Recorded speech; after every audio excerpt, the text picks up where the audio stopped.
தாவேகாவின் கல்வி உதவி தொகை பெறும் விழாவானது தற்பொழுது தொடங்கியிருக்கிறது. அந்த காட்சிகளை பார்க்கலாம்.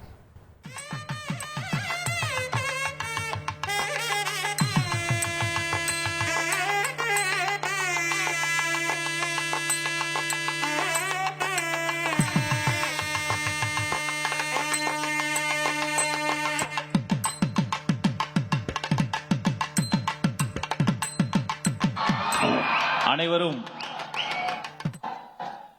அமைதி காக்கவும்.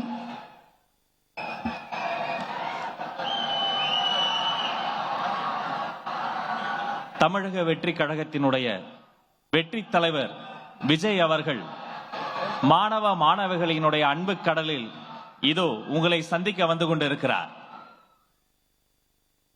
தமிழ்நாட்டின் மூலை முடுக்கில் இருந்து கல்வியில் சிறந்த மாணவ மாணவிகள் அலைக்கடல் என கூடியிருக்கிற இந்த அரங்கத்தில் உங்கள் அண்ணனாக உங்களையெல்லாம் சந்தித்து உங்களை ஊக்குவிக்க வெற்றி தலைவர் விஜய் வந்து கொண்டிருக்கிறார். செய்திகளை உடனுக்குடன் தெரிந்து கொள்ள உடனே சப்ஸ்கிரைப் பண்ணுங்க.